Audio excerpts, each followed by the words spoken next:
intenso hoy, noticiosamente hablando, y por supuesto, lo último tiene que ver con estas novedades del caso Nisman, que a pesar de no estar en el documento oficial de Gendarmería que se tiene que redactar y firmar, ya está como información constante y obrante, y por supuesto el adelanto lo viene ya expresando María Eugenia de Farqueta. María Eugenia, ¿cómo te va? ¿Cómo estás? Buenas noches, Nelson. Fuerte las cosas, ¿no?, que surgen. ¿Cuáles son las 4 más importantes? A ver, hay 2 que te traigo que son nuevas y que, porque esto, medida va pasando el tiempo, aparece nueva información. Hablábamos durante la tarde de golpes de reducción, esto es decir, golpes que fueron infligidos al fiscal Alberto Nisman con la intención de tirarlo, de hacer algo en contra de su voluntad, de reducción, de reducirlo. Así, liso y llano. ¿Dónde son esos golpes? ¿Dónde serían esos golpes? Y constaría en el informe que se va a conocer de Gendarmería si se cumplen los plazos jueves o viernes de la semana que viene. Un golpe en los riñones, que no había sido detectado antes, y un golpe contundente en la nariz, tan contundente que sería una fractura, Nelson, sería una fractura en la nariz del fiscal Alberto Nisman. Te lo vengo preguntando ya desde la tarde, ¿cómo es que eso? Porque son cosas groseras, a veces hay cosas, hay detalles. En las autopsias pueden no pasar. Difícil una autopsia tan mirada como esta. ¿Cómo se pasó eso? ¿Qué explicación hay? Bueno, a ver, de la autopsia, algunos ya dicen, acá hubo predeterminación y hubo alevosía. Quiere decir, no es que no lo vieron, no es que no se dieron cuenta, no es que no se notó, sino que no lo quisieron registrar, lo cual es gravísimo y por supuesto va a generar una nueva denuncia si esto se confirma y es efectivamente así. Otra interpretación es que se puede haber hecho con otra tecnología, con otros tiempos, porque otro de los datos es la presencia de ketamina.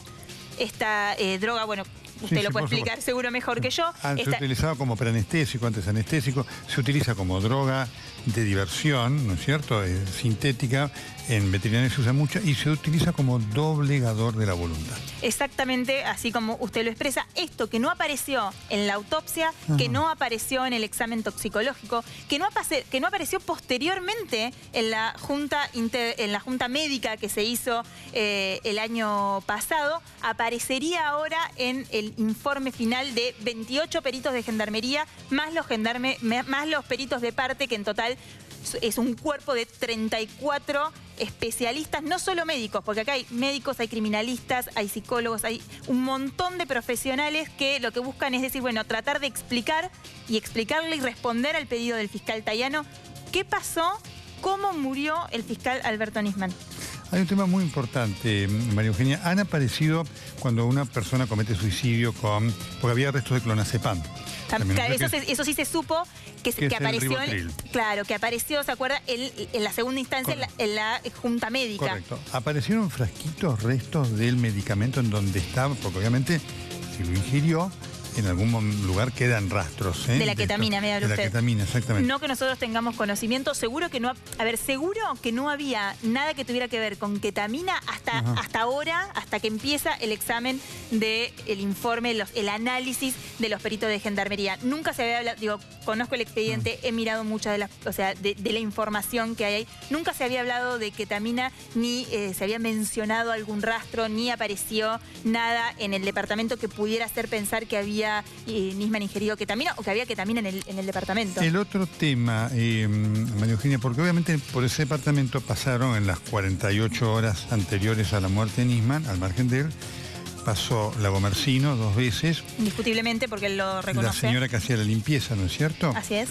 Por lo menos hasta el sábado le deja la nota. Y los custodios también ingresaban. Sí, así lo declararon. Así que eso dejó rastros. ¿Aparecieron esos rastros en algún lugar del departamento? No apareció nada. O sea, cuando se levantan las huellas y los rastros, las huellas que aparecen y que se analizan después, algunas son de peritos de ahí que trabajaron esa noche, y huellas solo de Nisman. La pregunta es, ¿cómo puede ser que solo hubiera huellas de Nisman en el departamento si pasó toda esa gente por ahí? Si, por ejemplo, Diego Lagomarsino contó y dijo que había tomado hasta un café con Nisman allí, ¿cómo no están sus huellas en la cafetera, en la cocina, en algún otro lugar, en los picaportes? Bueno, los rastros de huellas que se levantaron son del propio Nisman. Hay que ser muy cautelosos con esto. Recordemos que además, de hecho, en un momento los representantes de Lagomarsino intentan impugnar esta junta interdisciplinaria, que una de las querellas, la de la jueza Sandra Arroyo Salgado, la venía pidiendo desde un primer momento. impugnan también que el caso pase a la justicia federal. La Corte es la que define y dice, bueno, no, esto tiene que estar en la justicia federal y por eso llegamos a esta instancia. Y no es, Nelson, una prueba menor o un análisis menor esta junta interdisciplinaria. Comenzaron a trabajar en febrero, van a presentar el informe a fin de mes. Estamos hablando de meses de trabajo donde además la conducción, si se quiere, del análisis, del estudio de todas estas pruebas, la llevaba adelante la Gendarmería. El área específica científica de Gendarmería, que cuenta además con toda la tecnología que se necesita para hacer este tipo de estudios y de investigaciones. Todo fue grabado.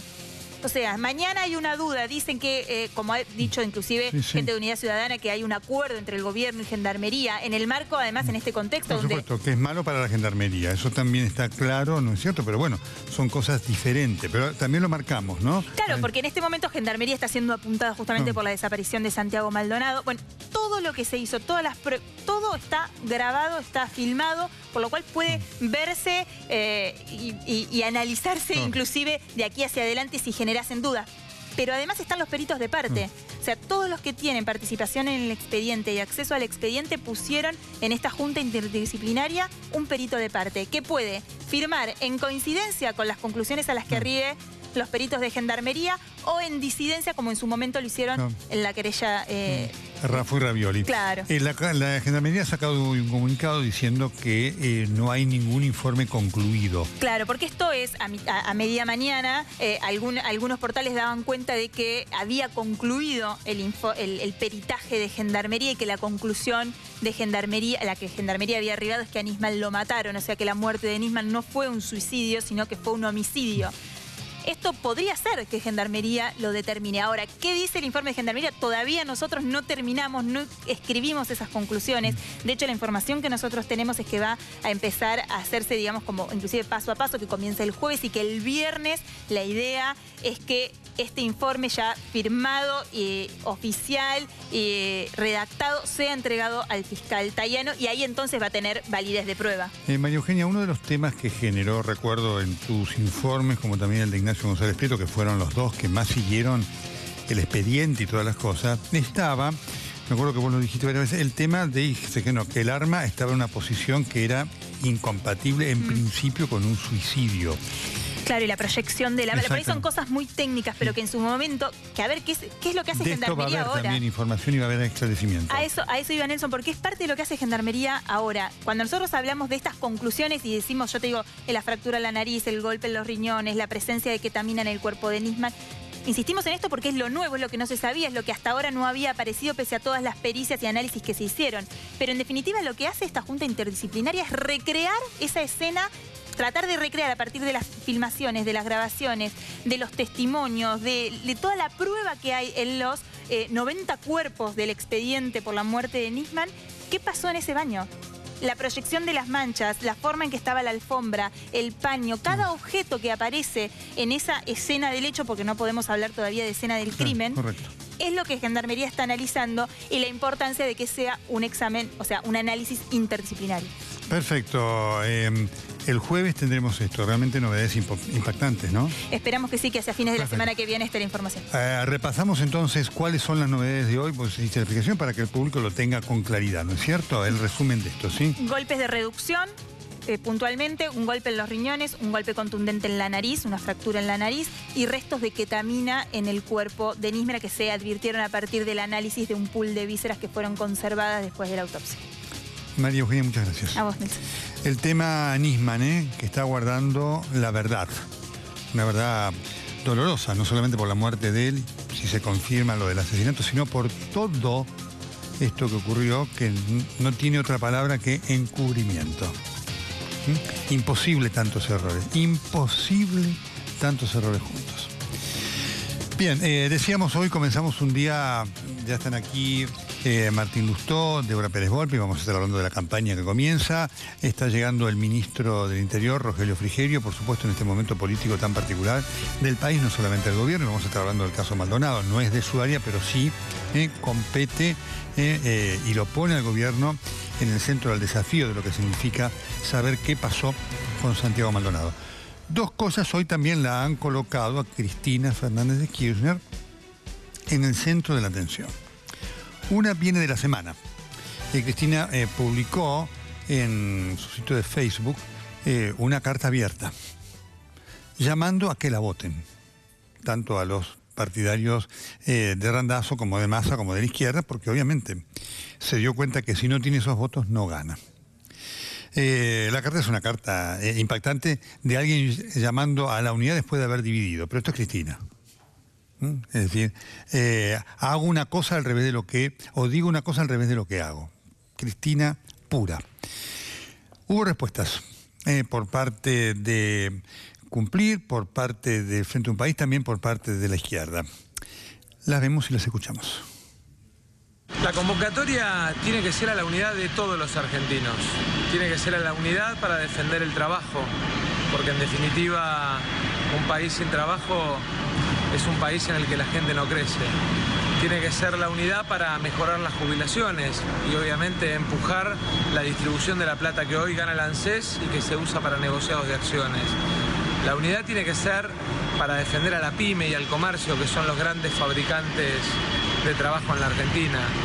La unidad tiene que ser para que apostemos al empleo de los más jóvenes, que hoy están absolutamente afuera del mercado de trabajo y con incertidumbre para el futuro. La unidad tiene que ser para defender lo nuestro. Yo no creo en la unidad para atacar a nadie ni para derrotar a nadie, porque la Argentina necesita dejar atrás la fractura, la división, la pelea y necesita construir un proyecto de país en serio. La carta de Cristina al resto de la oposición presenta un doble engaño. Por un lado y en primer lugar, querer presentar una elección como esta, que es de renovación parlamentaria, como si fuese una elección ejecutiva en la que eligiéramos presidente, cuando en realidad lo que elegimos son legisladores municipales, provinciales y nacionales que en conjunto van a ser parte de las cámaras legislativas de nuestro país. Y el segundo engaño, obviamente, es el querer hablar de que hay que armar una unidad de la oposición cuando fue ella misma la que no permitió que esto existiese, cuando no permitió que, como marca la ley, como marca la normativa, podíamos haber tenido una paso democrática y participativa en nuestro espacio político en agosto para concurrir juntos en octubre.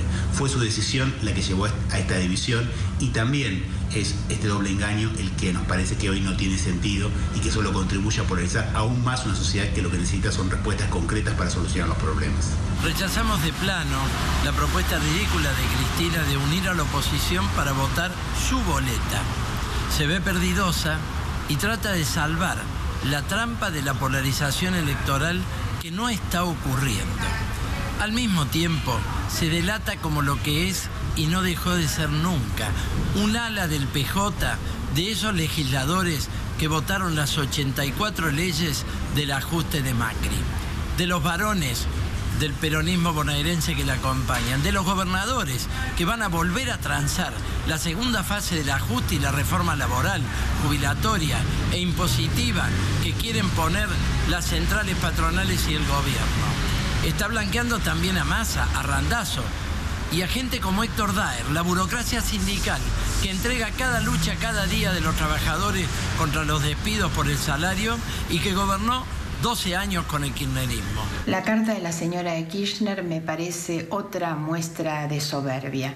Yo misma la he denunciado por delitos cometidos en contra de la administración pública y por lo tanto no puedo acordar con ninguna persona de las que yo considero responsables de la corrupción, de la pobreza y de la fractura social.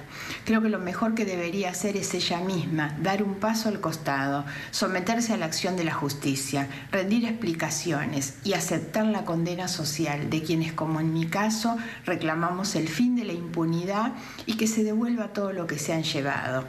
En Argentina se necesita una oposición seria, responsable, con capacidad y voluntad para construir consensos y para controlar. Para eso hace falta sinceridad, tolerancia y honestidad, 3 valores que no le reconozco. Muy bien, la respuesta, sea la carta abierta de Cristina. Faltó Randazzo, dijo que no tenía tiempo para estos 2 minutos. Difícil quedarle, pero esto es lo que contestó, ¿sí? Hoy reapareció Cristina. Una larga nota a Luis Novarecio, en donde se explayó sobre todas las cosas. Y en donde, ¿qué es lo que apareció? Me voy a referir a un solo fragmento, nada más, porque si no estamos 8 programas analizando cada cosa. apareció una mujer con un discurso armado. Claramente, ¿no? Cristina cree que la realidad es como ella cree que es. Por lo tanto, todas las preguntas que van contra esa realidad ya no las contesta.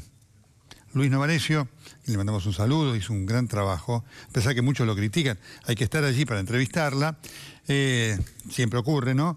Hizo un gran trabajo porque fue llevándolo, si a cada cosa usted le recontesta, dura 10 horas. Pero Cristina no contesta nunca ninguna pregunta. Usted le dice, le pregunta, ¿no? Bueno, ¿qué día es hoy? Y ella dice, no, pero pregúntame qué día era la semana pasada. La semana pasada era, no, ¿qué día es hoy? Entonces, todas las preguntas que le incomodan, Cristina no las responde. Por supuesto que lo que está presente en sus respuestas es la mentira. Hay mucha mentira en la respuesta de Cristina. No porque todo sea mentira. Hay críticas al gobierno que hace que son justas, correctas, pero envueltas en un Niágara, digo que un Iguazú de mentiras, ¿no? Todo lo que, por supuesto, no tiene respuesta. Hubo una pregunta muy interesante cuando ella cuenta lo de López. Dice, me dio una bronca lo de López y pensé en los pibes que se tatuaban los brazos, y entonces hoy Edgardo Alfano hizo una acotación muy interesante. Dijo, bueno, y si estaba con tanta bronca y le generaba y la justicia es lenta, porque es verdad que es lenta, ¿y por qué no fue y le preguntó a López? José, ¿de dónde son estos bolsos? Porque además José Francisco López la visitaba semanalmente, tenía acceso a la presidencia desde la época de Kirchner. Esa es la estructura del pensamiento de Cristina, ¿no? Que en algún momento dijo, le preguntaron por lo de Aníbal Fernández cuando dijo había acá menos pobreza que en la media, dijo, no recuerdo haber escuchado, es un disparate absoluto. Pero de las tantas cosas, elegí para compartir con todos ustedes esta. En su gobierno se pusieron afiches de periodistas muy conocidos en Plaza de Mayo y se invitaba desde organizaciones partidarias. No, en su gobierno no, perdón. A ver, en mi gobierno no. No te voy a... No, eso no. Sí, esto pasó durante la gestión de su gobierno. No digo que lo alentó el gobierno. No, perdón. En su gobierno parece que el gobierno hubiera salido a pegar afiches. No. En mi gobierno, perdón. En mi gobierno... En el periodo... Perdón, Luis. En mi gobierno hubo una libertad absoluta en la República Argentina. En mi gobierno se podía pegar afiches contra un periodista y se podía pegar afiches o poner que yo era la yegua, puta o montonera. ¿O no los viste esos carteles? Sí, claro que sí. Bueno. Y tengo la tranquilidad de conciencia de haberlos condenado. Bueno, y también fueron durante mi gobierno. Así que no digas en mi gobierno como si yo hubiera sido la que fui a pegar los carteles contra los periodistas. No, es cierto, porque también vi... pero había organizaciones cercanas al gobierno que en mi gobierno, allí. Perdón, Luis. En mi gobierno también vi carteles pintados de puta, yegua y montonera. También vi en las movilizaciones a Plaza de Mayo que me mostraban colgada, ahorcada. ¿Y escuchaste que alguna vez se reprimiera a alguien? En mi gobierno, en las redes sociales, me insultaban, me agraviaban y me amenazaban. ¿Escuchaste a alguien que fuera preso como ahora cuando alguien dice algo del presidente, si no le gusta lo meten preso? Pero no está bien en mi que gobierno, quien agrede a un jefe de Estado... Perdón, en mi gobierno había profundísima libertad. Toda la libertad que no hay en este gobierno, que persiga a la gente, que mete presos a uno porque hace un chico estuvo preso por un Twitter un mes. Muy bien. Esto es mentira. Digo, lo del Twitter es una amenaza, así que, y realmente lo que es mentira es que es por una opinión. Hubo una amenaza, después se investigará, hay que hacer la investigación antes de un mes, ¿sí? Cuando Cristina dice no hubo presión a los periodistas, por supuesto que lo que está diciendo es una mentira. Un detalle, ¿no? Me llamó la atención. Vio que ella, y por supuesto todos, porque ella además no registra las cosas que demuelen este discurso. Todos estos insultos a la expresidenta, todos los criticamos todos. Absolutamente todos. Cuando le decían yegua, puta, no cuando le decían montonera. No sabía que para la presidenta que le dijeran montonera es un insulto. Pero bueno, lo aprendimos. Cristina Fernández de Kirchner y su esposo, Néstor Kirchner, llevaron adelante lo que ocurrió en algunos segmentos del menemismo en la democracia argentina, pero nunca con tanta ferocidad como ocurrió en el kirchnerismo. Con Néstor Kirchner el blanco fue Perfil. Y allí hubo una avanzada feroz contra Perfil para quitarle la publicidad oficial y después apretar a los anunciantes para que no publicaran. En el medio se fundiera. Esto dio origen a una presentación que llegó a la Comisión Interamericana de Derechos Humanos y un fallo de la Corte Suprema obligando al gobierno a pautar publicidad, cosa que además se cumplió de mala manera. Primer caso. En el gobierno de Néstor Kirchner fue echado de Radio Nacional el inolvidable y hoy difunto Pepe Eliashev por una orden estricta de Néstor Kirchner, contado no por ninguno de nosotros, por Alberto Fernández, que era jefe de gabinete, que fue el que lo tuvo que llamar a Pepe Eliashev a Radio Nacional para echarlo. Y posteriormente, después de la crisis del campo, los perseguidos fuimos nosotros. La ley de medios tuvo como objetivo destruir a Clarín y específicamente cerrar TN. Así de textual. Porque obviamente a Cristina le molestaba. Y tanto es así que además se dio una orden, que la dio tanto Néstor Kirchner en vida como Cristina Fernández de Kirchner, para que ningún funcionario del gobierno viniera a los programas de TN. Siempre lo decíamos, ¿no? Y me acuerdo que en un momento en el Juego Limpio poníamos, hoy invitamos a tal funcionario que no venía. Perdí un trabajo yo en Radio del Plata, porque obviamente por una orden directa de Néstor Kirchner, porque no le gustaban los comentarios que hacíamos. Tuvimos además aprietes de la AFIP. Todos los periodistas, hay un caso aquí muy famoso que fue el de Marcelo Bonelli, que por supuesto, porque Marcelo tenía todas sus cuentas como corresponde. Cada uno de nosotros fuimos apretados por la AFIP y por supuesto no teníamos ningún problema porque nuestro respaldo es la honestidad, sobre todo ante esta gente que miente y que aprieta desde el Estado. Hubo una campaña feroz que sufrieron además los trabajadores de esta casa, los camarógrafos, los mobileros, los cronistas, cuando fue la infamia de los hijos de la hoy difunta Ernestina Herrera de Noble, a quien jamás conocí en mi vida, cuando la acusaron de apropiadora. ¿Se acuerdan? El hostigamiento que se producía a nuestros periodistas por militantes del kirchnerismo era brutal. Pero además, por eso digo, algunos me dicen, sería imposible entrevistar a Cristina Fernández de Kirchner porque duraría 24 horas. Cada cosa que ella dice, yo le tendría que decir, eso es mentira. Juan Micheli, gran colega, gran persona, a quien todos recordamos en esta casa, se desempeñó en la televisión pública. Cuando fue la inundación de La Plata, el 2 de abril de 2013, hubo las inundaciones allí en Tolosa y apareció la gente de la Cámpora, gente del Estado, ayuda del Estado, que se daban con las pecheras de la Cámpora. Juan le preguntó eso a Andrés Larroque. Le dijo, ¿por qué si esa ayuda del Estado lo dan con remeras de la Cámpora? Conclusión, ¿qué le pasó a Juan Micheli? Lo echaron, se tuvo que ir a Canal 7. Señora Presidenta,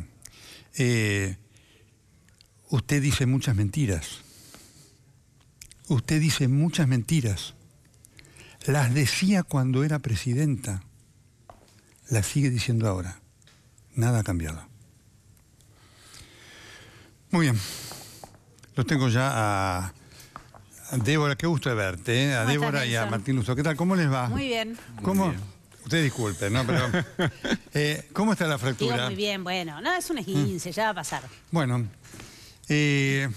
la primera, les hago esta reflexión, porque hoy nadie puede escapar a lo que pensaba de Cristina. Martín fue ministro y se fue en algún momento. Una pequeña reflexión y ya hablamos de la ciudad de Buenos Aires. Bueno, todo lo que contabas de presiones, a mí en el programa de Marcelo Longobardi lo han llamado cuando yo estaba hablando y criticando la economía para sacarme el aire. En mi consultora llamaban para darme de baja a los clientes. Entonces eso lo hemos extendido por todos lados. En nuestra lista estoy yo, después viene Carla Carrizo, el tercero es Álvaro de la Madrid. Álvaro de la Madrid fue el primero en denunciar los negocios de los terrenos del Calafate y de los fondos de Santa Cruz, le incendiaron la casa. en Santa Cruz, en Calafate. Ahora, con respecto a lo que dice Cristina, a mí me llama la atención, creo que hay una parte que es la indignación y la bronca que produce la hipocresía, pero otra parte el impacto que tiene. ¿Por qué la hipocresía? Por dos cosas.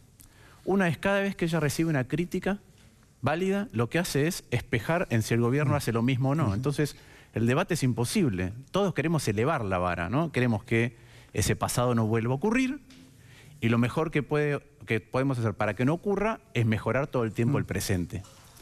Lo segundo tiene que ver con la reflexión que ella hizo sobre López. Porque ella dijo, López me dio un odio profundo. Y después le preguntaron por Devido, que era el jefe de López, igual que el jefe de Barata, igual que el jefe de Jaime, igual que el jefe de Uberti. Y dijo, no, Devido, nada. Entonces, da la sensación de que lo que le molesta es que se haya hecho evidente, que se haya hecho público, que fuera inocultable.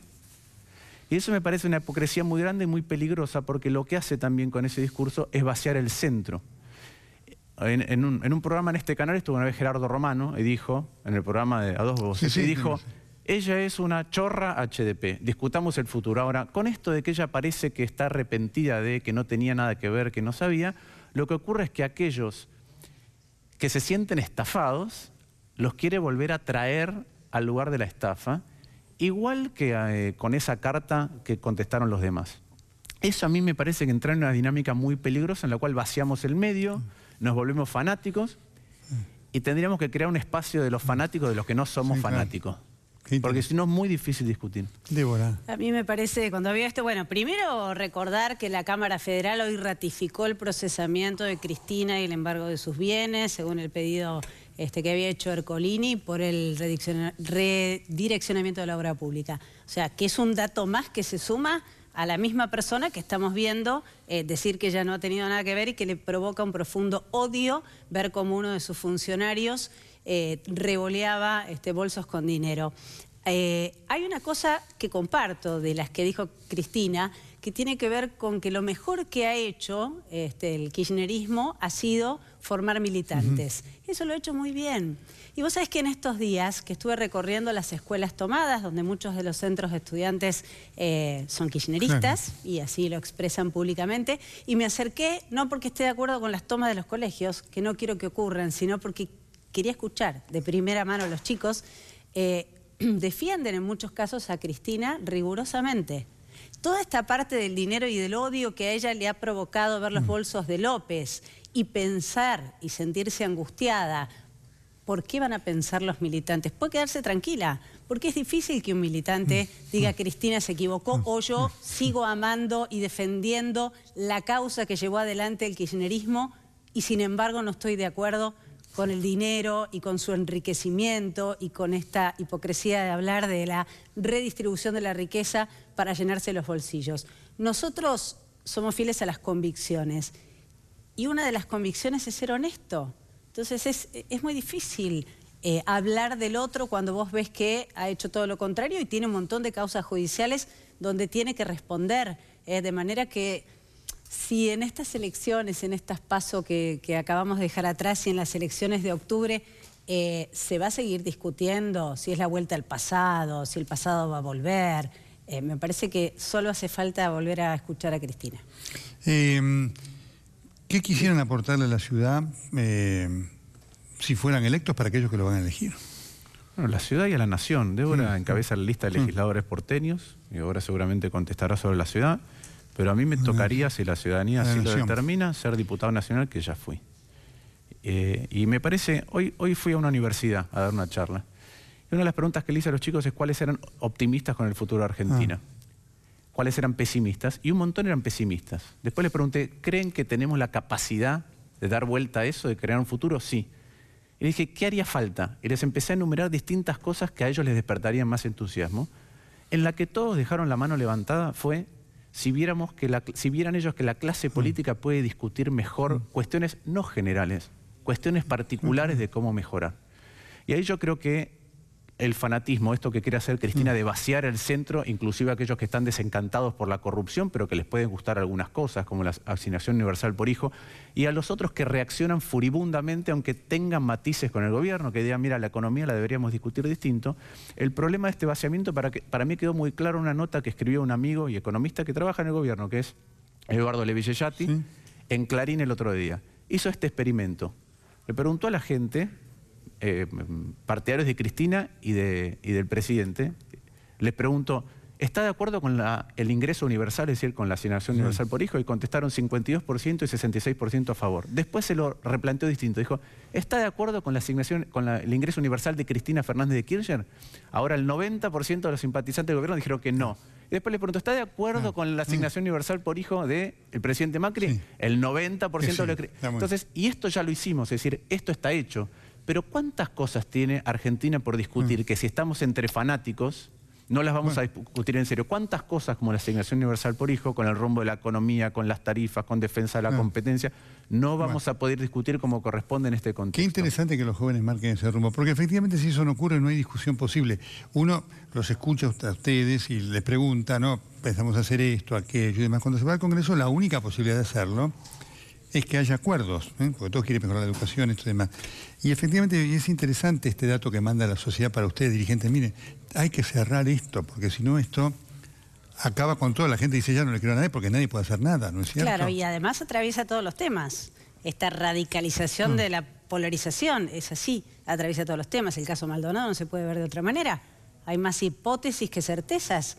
Entonces, cada dato que se conoce, cada información que se va aportando, y esto lo hablábamos ayer con Martín, y también lo veo como periodista, ¿no? Que uno se queda pegado a saber el último dato que existe sobre este caso.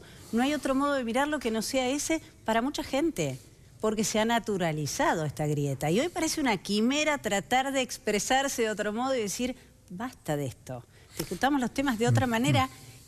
Y la grieta, además, no es equidistante. Nosotros no estamos parados en la mitad de nada. Primero, que hay mucha gente que no quiere más esta discusión. Segundo, que esto atrasa, no nos hace ver para adelante. Y en tercer lugar, no es lo mismo un lado que otro. Les pregunto en ese sentido, y ya vendrán seguramente en campaña específica el debate que van a participar, pero este es un tema clave, porque repito, si esto no está, el debate que proponen no se va a dar, cosa que ha ocurrido.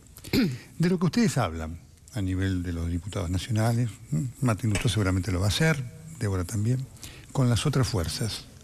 ¿Está este espíritu para decir, el 22 de octubre debemos comenzar una etapa, estos 2 años deben ser parte de un pasado a cambiar? ¿Está eso en los otros participantes políticos? Yo creo que está en la sociedad y en una enorme porción de los participantes políticos. Obviamente, a uno le gustaría que fueran la mayor cantidad posible, pero cuando otra vez vemos esta tensión de nada de lo que ocurrió en el pasado, estas exposiciones de Cristina, ¿no? Que no hubo corrupción, que ella no tenía nada que ver, eso hace que un grueso de representantes políticos, si solo van a responder lo que les dice Cristina, si van a avalar a debido, si se lo dice Cristina, si van a decir que Venezuela está bien, si se lo dice Cristina, eso inhabilita la discusión. Creo que también en cierta medida pasa del otro lado. La discusión tiene varios componentes. Uno, estar abierto a debatir, y el otro es aceptar que el otro tiene un criterio distinto e independiente. Yo veo que eso está creciendo en la sociedad. ¿Está en todos lados? No. Creo que hay fanáticos en todos lados. Creo que el fanatismo nos enceguece y en lugar de mirar lo que estamos haciendo bien o mal y mejorarlo, decimos lo de antes era mucho peor. Y creo que la Argentina tiene un destino, y yo creo que después de la elección va a abrirse un nuevo espacio, va a abrirse una nueva manera de elaborar, de discutir. Y Argentina tiene un enorme destino en eso, un enorme destino, pero si salimos del fanatismo, si no es muy difícil discutir temas que son complejos, muy complejos. Sí, claro. La última para vos, Débora, y repito, y hemos querido tenerlos a propósito de esto, y la circunstancia casi cuajó. Vos venís de afuera de la política, ¿no es cierto? Sí, sí. ¿Ves que esto porque entonces quienes hablaron con Martín Lustó eran desde afuera, están en tu misma situación casi? Claro. De lo que vas conociendo, ¿ves que esa expectativa que tienen los de afuera, vos podrías decirle, ¿es factible realizarla?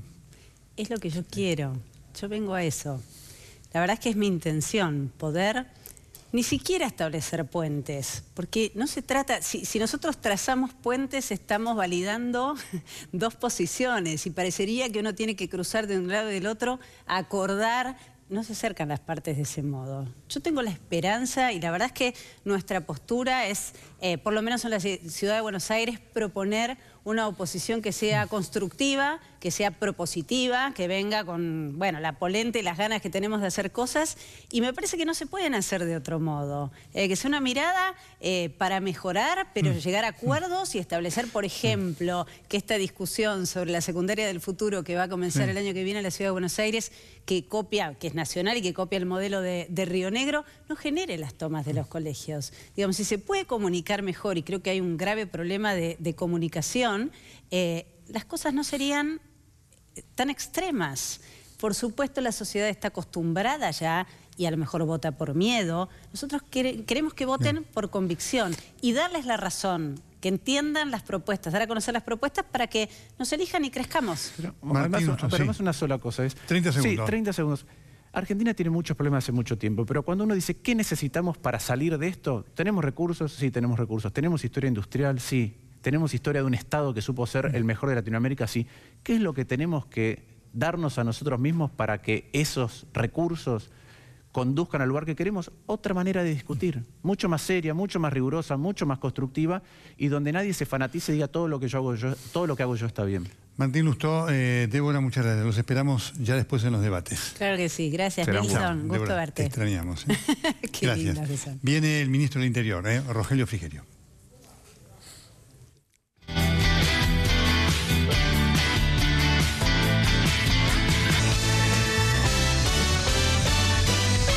El ministro del Interior, Rogelio Frigerio, ¿qué tal? ¿Cómo le va? Muy bien, muy buenas noches. ¿Cuántos temas para hablar? Bueno, el primero de cajón, ¿la vio y a la expresidenta? Un ratito, 10 minutos. ¿Y qué le pareció?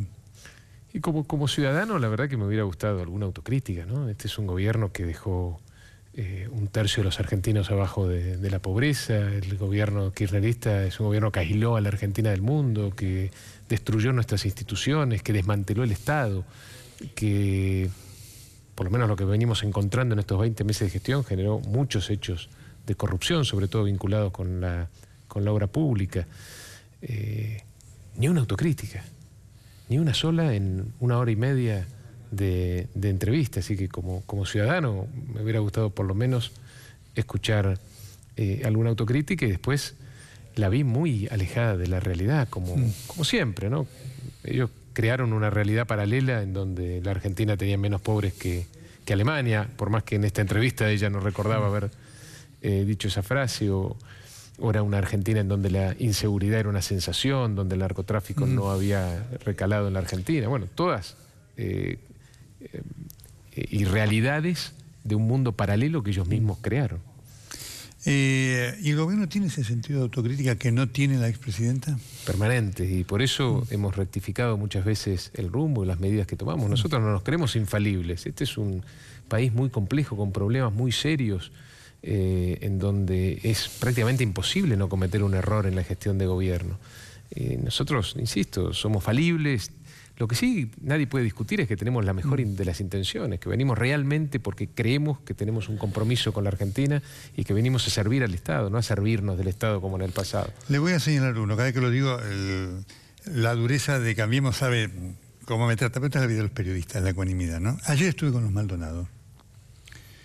No es su área específica, pero ¿le gustaría estar con ellos? ¿Le gustaría? Sí. Estuve con los Maldonado. Me encontré con buena gente. Yo tengo referencias en el mismo sentido. Que está viviendo un drama enorme. Increíble. Que está enojada con el gobierno. Y yo lo entendí. Yo los entendí. No dicen que el gobierno es genocida ni nada por el estilo. Están enojados porque no tuvieron la contención que necesitaron en un momento en donde el caso no era público. Por eso, en el momento que pueda darse, ¿no?, con los contextos adecuados, tal vez el de hoy no es el mejor, qué bien les va a hacer el día que el presidente los reciba, los escuche y a lo mejor se aguante la crítica y les dé un elemento afectivo para gente que está sufriendo tremendamente. Ese momento va a llegar además cuando la familia así lo disponga. Nosotros nos acercamos con el Ministerio de Seguridad, con la ministra, con sus funcionarios del primer día, la familia, y la primera reacción no fue en sintonía con esto que se está planteando ahora. El primer día no es su área, pero lo hago como un aporte, ¿sabe? En este momento, porque Es tan delicado todo esto, ¿no? Tremendamente delicado es una y doloroso. persona digna para hablar de estas cosas. Digo, hoy no podría no dejar de hacer lo que en el primer momento se sintieron solos y están necesitando. Ellos no quieren ni favorecer al kirchnerismo ni perjudicar al gobierno, quieren que aparezca el hermano. Lo mismo queremos nosotros, Nelson. Todo el esfuerzo que está haciendo el Estado, auxiliando a la justicia, poniéndose a disposición de la justicia con todas las herramientas que tenemos, tiene el objetivo de encontrar a Santiago. Ningún otro resultado va a lograr calmar tanto dolor de una familia. Yo, como lo digo como padre, no saber dónde está tu hijo durante más de 40 días, no debe haber una situación peor que esa. Y bueno, nosotros estamos tratando de que a partir de la acción de la justicia y de lo que nosotros podamos aportar, encontremos a Santiago, podamos conocer la verdad. La verdad para nosotros es un valor quizá el más importante. Hemos decidido, yo creo que uno de los principales factores del cambio en la Argentina a partir del 10 de diciembre del 2015 es que siempre pusimos la verdad sobre la mesa. Y cuando no tenemos elementos, cuando no tenemos certezas, no decimos nada. Hoy la escuché también a la presidenta justificar su aparición después de lo que ocurrió con el fiscal Nisman, diciendo que para ella, como presidenta, creía que tenía que opinar sobre el tema porque era una función que ella consideraba que le cabía. Y nosotros pensamos exactamente lo opuesto, que tenemos que dejar actuar a la justicia, que no podemos opinar, porque una opinión de un funcionario público, del presidente de la Nación, puede alterar el normal funcionamiento de la justicia. Voy a ser sincero, no está Patricia Bullrich, porque así que voy a mencionar, no lo voy a discutir con usted. Yo creo que Patricia Bullrich se equivocó, porque ella salió a defender ciegamente a Gendarmería, que cuanto menos debió haber estado diciendo, bueno, vamos a investigar. Mire, Macri tuvo un gesto que todos le elogiamos. A Gómez Centurión, ante la primera duda, lo puso afuera, se aclaró todo y volvió. Pero creo que aquí debió haber pasado lo mismo, como y no ocurrió. Lo que no hizo Patricia Bullrich fue inculpar sin pruebas, sin que la justicia así lo determinara, a la Gendarmería o algún gendarme. Pero sí, inmediatamente separó a la Gendarmería de la investigación y mandó a la Policía Federal para que se hiciera cargo de la investigación. Y nosotros, Nelson, no vamos a apañar a nadie. Nosotros queremos conocer la verdad. Somos los principales. Nosotros queremos conocer la verdad. Y muchos sectores de la oposición no quieren que Santiago aparezca. Pero por supuesto, digámoslo con todas las letras. Política. Dígamelo a mí, que lo digo siempre. Así que hay quienes hoy quisieran tirarle un gobierno al muerto o al gobierno, ¿no es cierto? Esto es una realidad tremenda de la política. Y usan un hecho tan delicado, tan desesperante. Usan el dolor de una familia desde el punto de vista electoral. Totalmente. Esto ocurre lamentablemente en la política, ¿no es cierto? Sí, así que es un dato. Pero esto es parte de lo que tenemos que cambiar y dejar en el pasado. Por eso mismo digo, creo que en ese contexto yo critico a la ministra. Pero bueno, quería decir esto a propósito del futuro. Los Maldonados son buena gente que están necesitando ayuda desde el presidente para todos. No se le olvide eso. Obviamente, varios temas que además tienen que ver con lo político. ¿Va a haber discusión de una nueva coparticipación federal y demás una vez que pasen las elecciones de octubre? Porque este es un tema clave a la luz de lo que hoy necesitan las provincias. Yo vengo diciendo desde hace rato que el 2018 es un año ideal para discutir algo que la Constitución nos impuso de alguna manera a resolver en el año 1996, hace más de 20 años, y que todavía no lo pudimos resolver. No es un año electoral, la Argentina va a estar creciendo, seguramente más que este año, con lo cual es un contexto también favorable para este tipo de discusiones, donde lo que se discuten son recursos y distribución de recursos. Así que yo soy optimista respecto a que finalmente podamos también dejar este tema atrás y resolverlo. Va a incluir la cuestión de la provincia de Buenos Aires, porque obviamente Buenos Aires es un drama, ¿no es cierto? El desastre que dejaron los 27 años de peronismo no lo discute nadie, pero obviamente cómo hacerse de fondo ante provincias que también necesitan. Pero yo creo que es peor que eso, ¿no? Porque además lo que demuestra lo que ocurre en la provincia de Buenos Aires, sobre todo con el tema del fondo del conurbano bonaerense, es una falta de compromiso con los ciudadanos bonaerenses, porque no hubo un gobernador de todos estos que usted menciona que haya defendido a la provincia de Buenos Aires y a los fondos del conurbano bonaerense. Es tan paradójico y tan absurdo que la provincia de Buenos Aires sea la provincia que menos recursos recibe del fondo del conurbano bonaerense, que a uno le parecería normal lo que hizo la gobernadora María Eugenia Vidal de empezar a defender estos recursos para los bonaerenses. Durante 30 años prácticamente no lo hizo ninguno de los gobernadores que la antecedieron.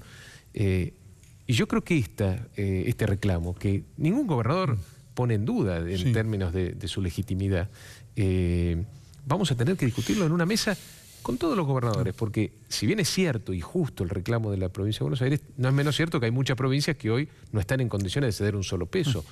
Pero es un buen ámbito el que hemos creado a partir del 10 de diciembre del 2015, que es una mesa en la cual nos hemos sentado muchas veces, el presidente o yo en nombre del presidente con los gobernadores para resolver problemas.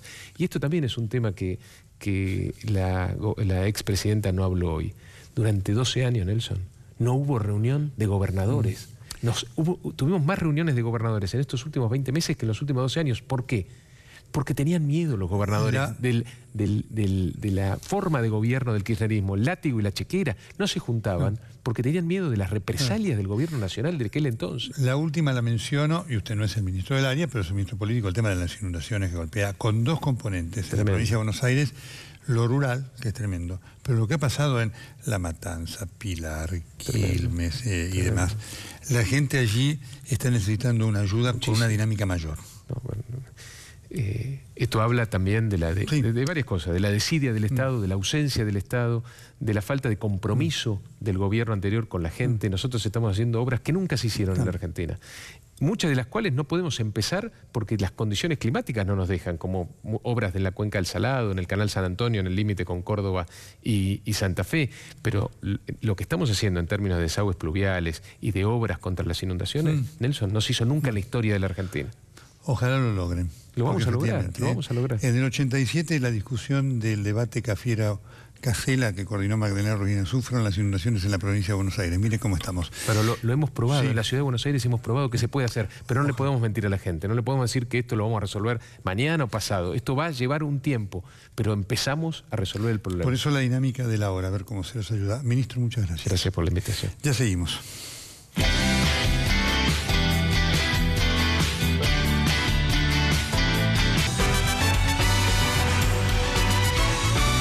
Tiempo, ya viene Código Político. Gracias. Hasta el jueves próximo. Chao.